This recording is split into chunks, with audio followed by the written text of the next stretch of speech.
सोचिए अगर दुनिया फिर से दो हिस्सों में बंट जाए, एक तरफ अमेरिका और उसके दोस्त और दूसरी तरफ चीन, रूस और नॉर्थ कोरिया जैसे देश।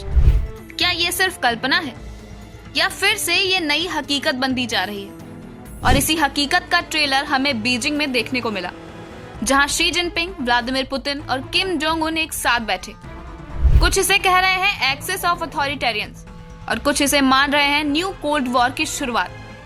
एक्सेस यानी गठबंधन और अथॉरिटेरियंस यानी सख्त हुकूमत वाले नेता, यानी ऐसे देशों का नया गुट जो लोकतंत्र के बजाय ताकत और नियंत्रण से चलते हैं। लेकिन सवाल यह है कि ये मीटिंग इतनी बड़ी क्यों है? क्या ये सिर्फ फोटो खिंचवाने के लिए थी या फिर इसके पीछे कोई गहरी चाल छुपी है? रॉयटर्स और एफटी की रिपोर्ट के मुताबिक ये तीनों देश सिर्फ बातें करने के लिए नहीं मिले, बल्कि इन्होंने मिलकर वेस्ट के खिलाफ एक स्पष्ट राजनीतिक संदेश दिया है, जैसे नई गैस पाइपलाइन पर समझौता, डिफेंस कोऑपरेशन बढ़ाना और एससीओ जैसे मंच के जरिए वैकल्पिक ग्लोबल ऑर्डर खड़ा करना। रूस पहले से ही यूक्रेन युद्ध में वेस्ट से भिड़ा हुआ है, नॉर्थ कोरिया लगातार मिसाइल टेस्ट कर रहा है और चीन ताइवान पर दबाव बना रहा है। ये तीनों देशों का एक साथ आना सीधा मैसेज है कि अब वेस्ट को अकेले डरा पाना मुश्किल है। फाइनेंशियल टाइम्स ने इसे लिखा है, ये एक यूनाइटेड फ्रंट है, मतलब नए ब्लॉक की नींव रखी जा रही है। और जब इसे न्यू कोल्ड वॉर कहा जाता है तो उसका मतलब भी समझ लीजिए। पहला कोल्ड वॉर 1947 से 1991 तक था। यूएस बनाम यूएसएसआर, डेमोक्रेसी बनाम कम्युनिज्म।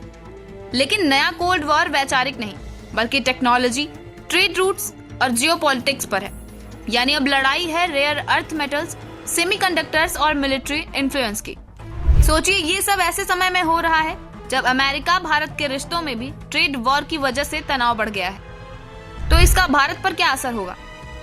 दोस्तों, भारत पर दो तरफा दबाव होगा। एक तरफ भारत एससीओ और ब्रिक्स जैसे मंचों में चीन, रूस के साथ बैठता है। दूसरी तरफ अमेरिका, जापान और ऑस्ट्रेलिया के साथ क्वाड का हिस्सा है। अगर चीन, रूस, नॉर्थ कोरिया का गठजोड़ मजबूत हुआ तो इंडिया को अपनी स्ट्रेटेजिक ऑटोनॉमी को और सावधानी से संतुलित करना होगा।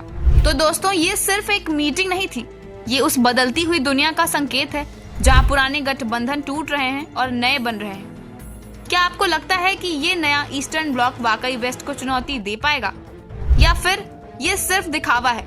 कमेंट्स में बताइए। और हाँ, अगर आपको लगता है कि दुनिया का ये पावर गेम समझना जरूरी है तो इस वीडियो को शेयर जरूर करिएगा।